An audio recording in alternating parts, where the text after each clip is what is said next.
Good afternoon. Welcome to this ES BizTools webinar.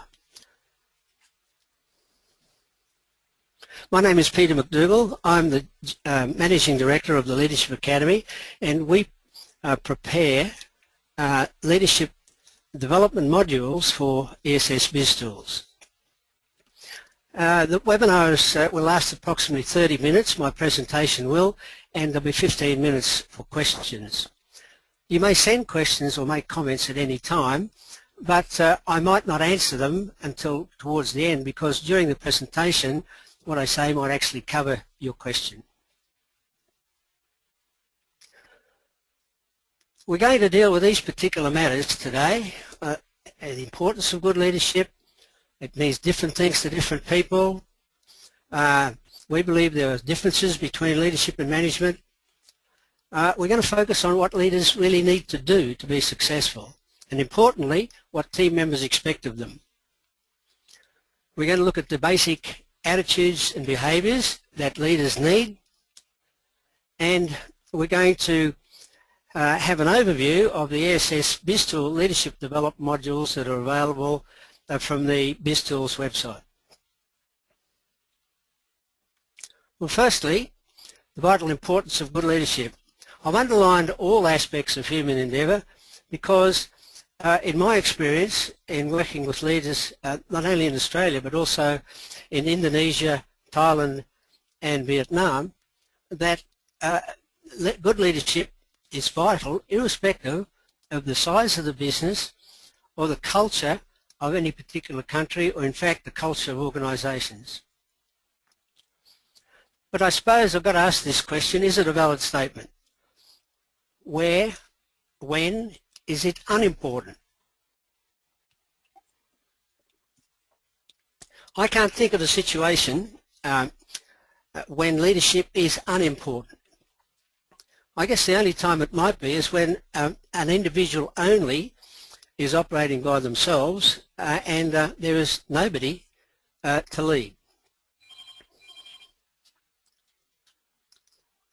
This international survey by Drake last year showed that out of the 10 most important issues for business during 2010, skills shortage, staff turnover and leadership development were the first three.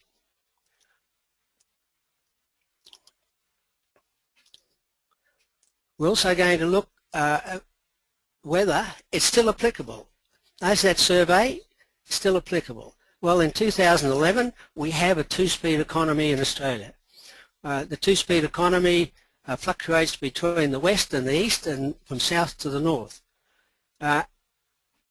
So in our view, it's certainly those three still are needed. Now we believe that good leadership, the third forecast, will minimise the negative effects of the first two. We have a medical analogy that we talk about in relation to good leadership, and that is that good leadership is like preventative medicine. If you exercise good leadership throughout an organisation, you will minimise the ill effects of, in this case, staff turnover with consequent skill shortages.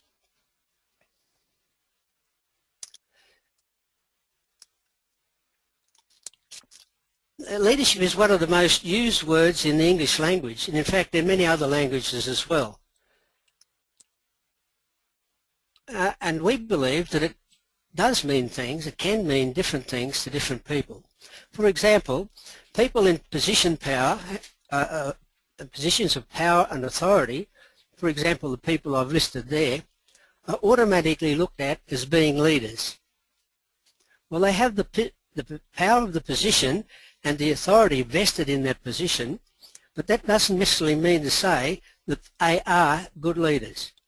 I think we've got many examples of CEOs and certainly politicians and generals perhaps who have not been really good leaders. Entrepreneurs also often seen as being leaders. They're leaders because they're doing something that hasn't been done before within their own area of activity. So just being an entrepreneur, people say, an entrepreneur, that's good leadership. They're sports stars, certainly in team leadership positions, in leadership groups, and their coaches are seen as leaders. Now, some of them are good leaders, but sadly we have some examples of not very good leadership amongst sports stars. Also, we believe that those who contest the norm, people like scientists, academics, welfare activists, don't accept the norm, that is, what the policies are right now, what people are doing right now in their areas of interest. So they're searching for new ways of doing things. And they are seen as leaders as well. Now, these descriptions that I've got here are quite valid. But in our view, they don't really describe what good leadership is fundamentally about. In our experience also, leadership and management have differences. There's differences between the two. So I'd like to examine those briefly now. This statement has come to the fore recently, and of course what it means, or what it suggests, is that managers are good at doing things that have been determined they should do. For example, follow policy, implement systems and processes, things that are actually inanimate. Of course, leaders, on the other hand, what this statement suggests is they are looking at different ways of doing things. That is, they question, is our vision what it needs to be? Are our missions, our objectives, our goals, and the tasks that we ask people to do, are they the things that we really need to do? Another statement, a pretty strong statement, is this. This was said by a very senior and experienced CEO at one stage. I think he's passed on now, but what it suggests is if you're a manager, you don't really understand leadership. And I'm afraid that's quite true of too many in management positions. So let's look at what the differences are. This is what we found.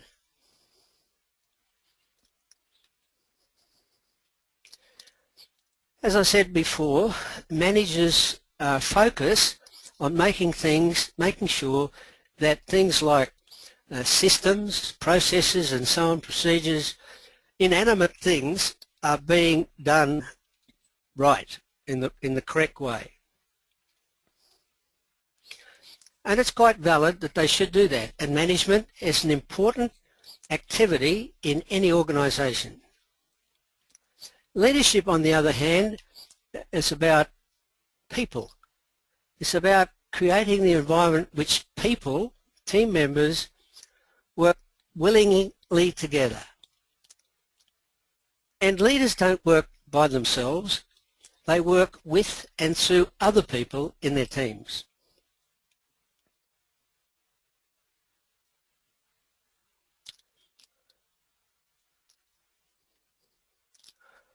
Well, while leadership and management are different in our view, good leaders need to be credible. Team members working for a leader will view what the leader knows about the business that they are conducting. So from a management point of view, leaders certainly have to have expertise that is credible to the people that they're leading. And we believe anyone, irrespective of the size of the team, the size of the business, anybody who exercises supervision of others needs to lead people rather than just manage or supervise what they do.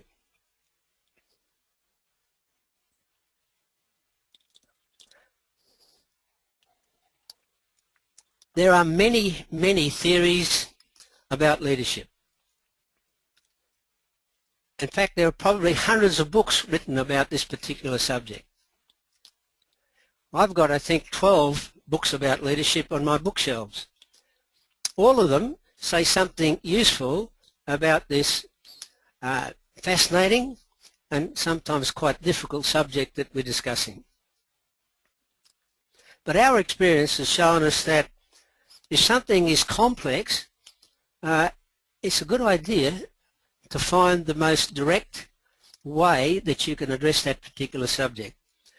So we've taken the view that we should examine what leaders actually need to do to be successful. And we've adopted this model. I think it's valuable to have a model that people can understand and focus upon. I think it's important that if you're going to try to develop the people in your organisation, there is a common understanding of what leadership is about and what they need to do. Now, this model by Professor John Adair. John Adair is an Englishman, he's an historian, and he has drawn these three interrelated areas of need. Leaders have a need to achieve the task. Now, the task can be defined from the vision all the way down to the task on the shop floor. The other areas of need is to develop and maintain a high-performing team. And of course, to do that, you have to focus on developing the capabilities and commitment of team members. After all, it's the team members who make up the team, and inefficient team members, non-committed team members, will not form a highly effective team. Of course, the task is at the top of the three circles because that's what we have to do in our organisations. We have to certainly achieve the mission, the vision of what the business's organisation is all about. But the circles are interlocked because you cannot separate them and be successful. I know that at times businesses have to focus totally on the task. And I guess in an accountancy business, that time is towards the end of the financial year and the beginning of the new financial year. The task becomes paramount. But what the three circles indicates is that over time, over a continuum, the three circles, the three areas of need must be kept in balance. So while you can focus on the task exclusively for a while, you must go back. Leaders must go back and make sure their members are fully competent and committed, and the team is as highly performing as they can get it to be. So what the leaders actually have to do, given that they must keep these three interrelated areas of need in balance.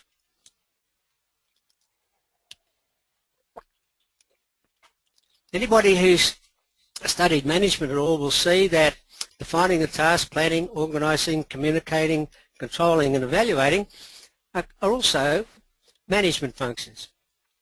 Now, the reason we like this particular model is because we're not trying to teach leadership in terms of vagaries about some people talk about the religious approach to developing leaders. We're not talking about something that's ephemeral. We're talking about developing leaders within the reality of management. But leaders, for example, in defining the task, will not say, well, this is what I define the task to be, or this is what I define the mission and so on to be. They will involve the others within their organisation in defining the task, particularly goals, objectives, and down to defining precisely what tasks need to be carried out. They'll do the same sort of thing. They'll involve people, competent people, in helping them with the plan and organising what needs to be done to implement the plan. They'll involve other people throughout their team in communicating, controlling and evaluating. By doing so, they encourage ownership of what needs to be done. In terms of communication, it's so important that we call it the glue that holds teams together. I've never seen a highly effective team where the members are not communicating well amongst each other, never seen it achieve what they need to achieve. By controlling, we don't mean top-down only control. You can exercise control by delegating throughout an organisation, and associated with that, of course, is evaluating as well. By involving people, you naturally, it helps motivate people towards achieving, working willingly together to achieve the common tasks. The last on the list is setting the example. Leaders can encourage people throughout their team or their organisation to set good examples, but only the leader can set their own example. The leader cannot ask anybody else to set their own example. So we've looked at what leaders need to do, and we've looked at what we believe is quite a good model in examining and following what leaders need to do, but they also certainly must develop good people skills so that they can establish mutual trust and encourage individuals to perform at their potential, at their maximum effectiveness. So let's look at some of the attitudes and behaviours that people in the past have said that leaders need.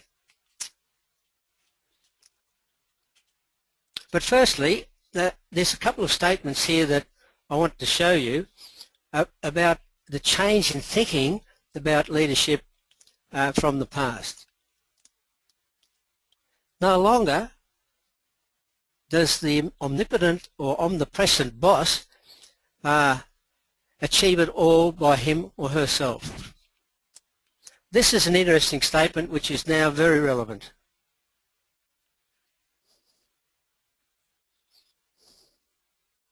This statement was made by a very eminent Australian businessman. You probably recognise Don Argus. This statement he made last year when he was finishing his term as chairman of BHP Billiton. Previously, Don Argus had been CEO of the National Australia Bank. So not only within Australia but internationally, he was highly regarded as a very effective leader.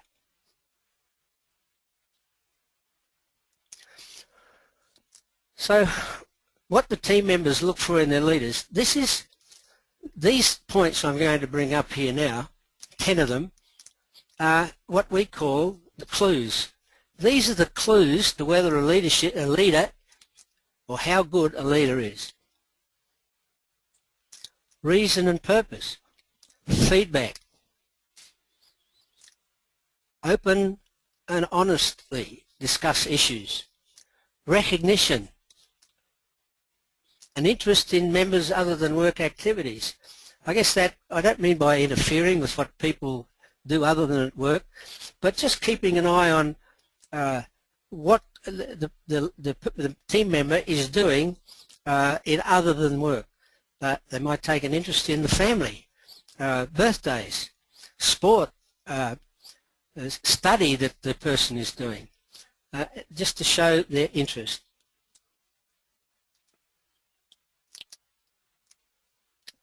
Friendly, open and honest workplaces, relationships. Consistency is very important. Enthusiasm and commitment. People like to see their leaders enthusiastic and committed. Competent and credible, I've mentioned that before, and the good example. They do what they say they will do. Now the state has appeared on the slide. I guess anybody who gets scores highly, maximum in those 10 points, is nearing sainthood.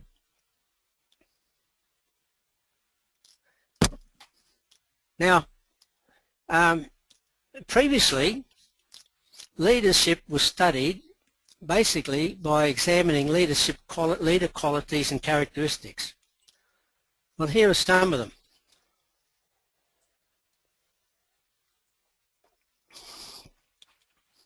them. Now, if you can achieve all of those, well, perhaps you're developing into a good leader. But there's more. Some of these, of course, are similar to the first ones, and achieve all of these, certainly you'd be nearing sainthood. But this approach is not taken much anymore because it's very difficult to persuade or teach people how to have compassion, or actually how to be honest as well.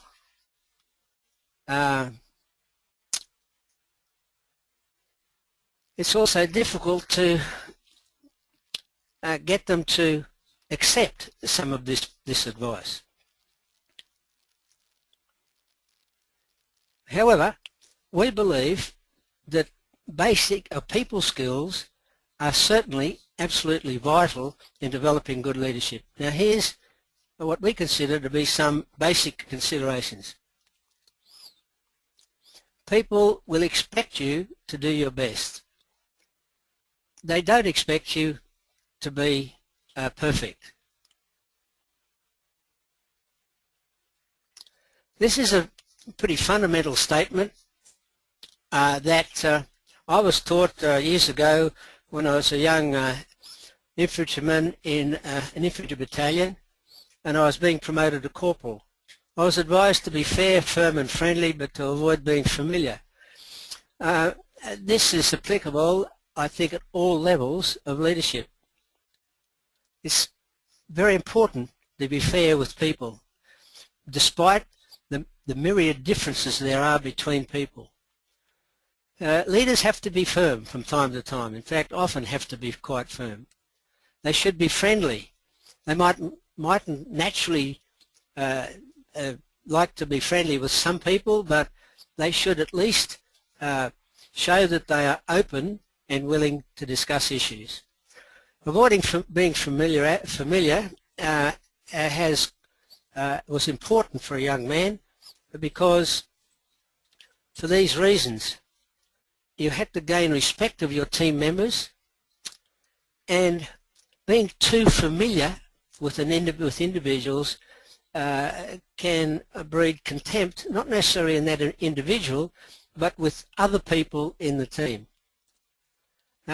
Being too close, personally close, to one person in a team can upset the balance of that team as far as the other members are concerned. They don't see you being as fair. The last point, I've seen people who are popular appointed to leadership positions, but because they sometimes, in fact quite often, have to be firm about decisions that are taken, they are frightened or avoid making firm decisions because they don't like to lose their popularity. As long as you've got respect, you don't have to be popular. Now here's some key leadership skills that we believe that leaders need to work at developing. Of course, at the top of the list is leadership people skills. They need to understand teams and the dynamics of teams. Relationships and trust are vital. So all those are actually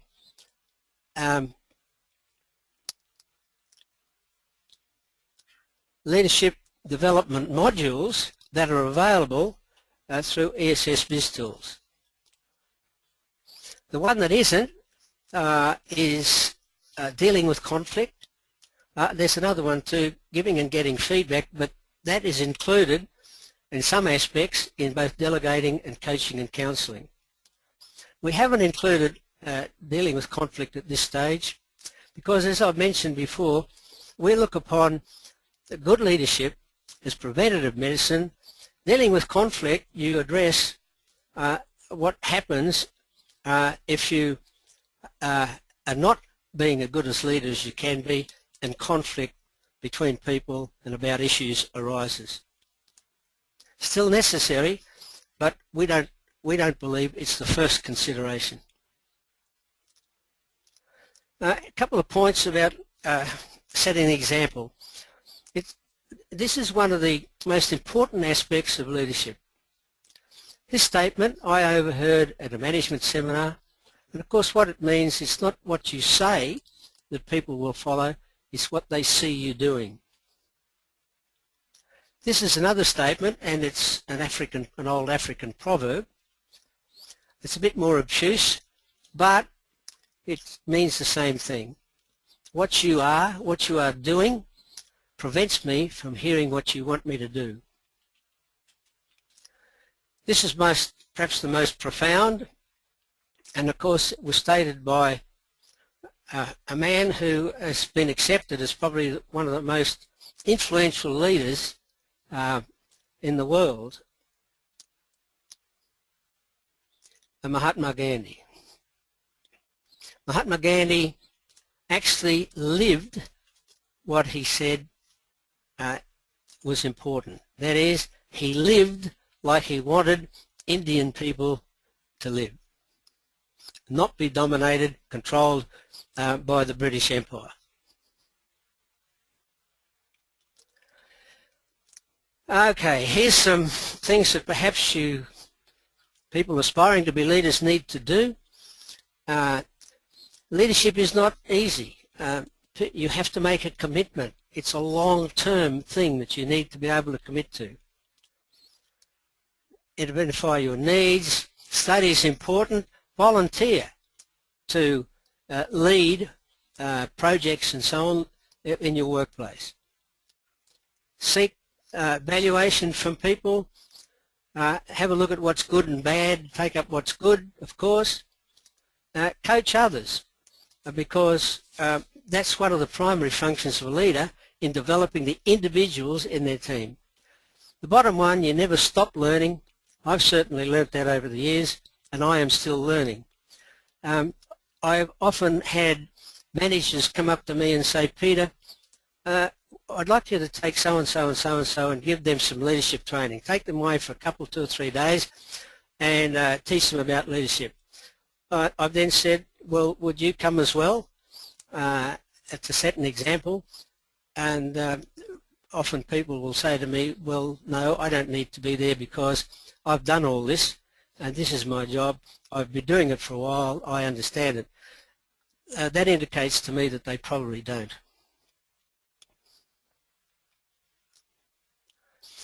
Just some key points of what I've been saying.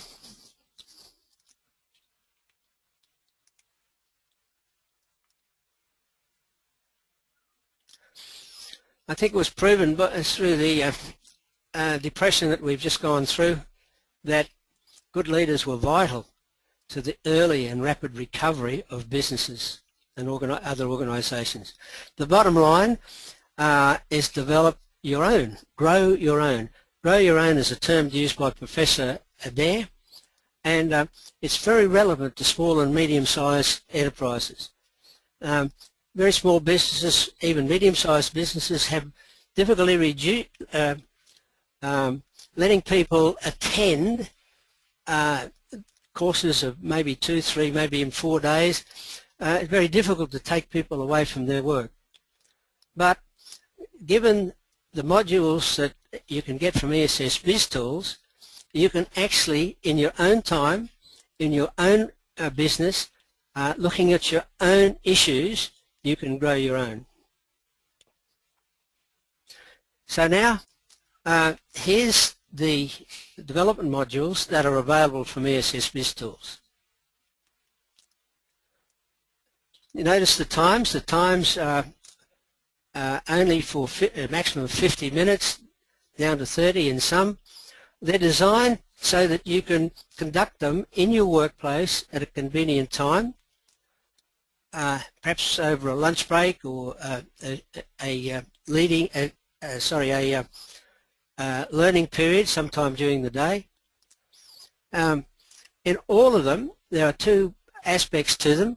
There are 2 papers. The paper is a facilitator's guidance paper accompanied by the appropriate PowerPoint slides. That enables somebody in the organisation, particularly, preferably an experienced person, to actually sit down and work through the PowerPoint slides in a discussion, a relaxed discussion about, first of all, about teams and teamwork and so on. There is also a follow-up paper for participants. The reason for that is that it includes the background information that is in the facilitator's guidance paper so that the participants can take it away with also, of course, the PowerPoint slides, and in their own time go back over what's been discussed.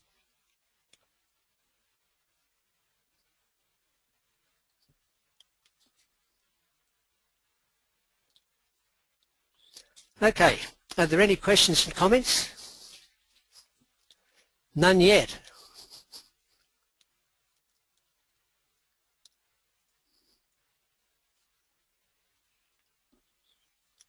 I'll go straight on.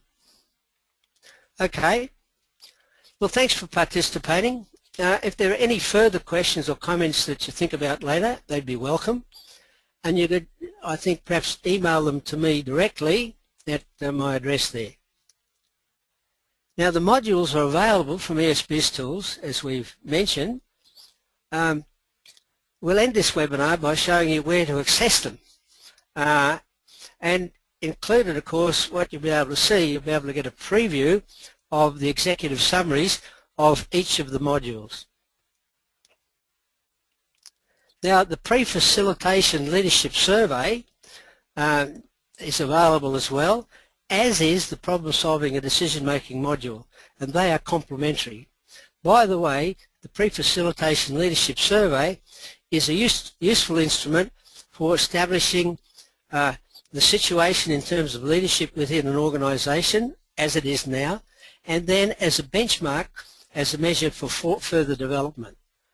I would hope that in an organisation that uses the pre-facilitation leadership survey, the first person to undertake the survey, or one of the first, is actually the senior person in the organisation.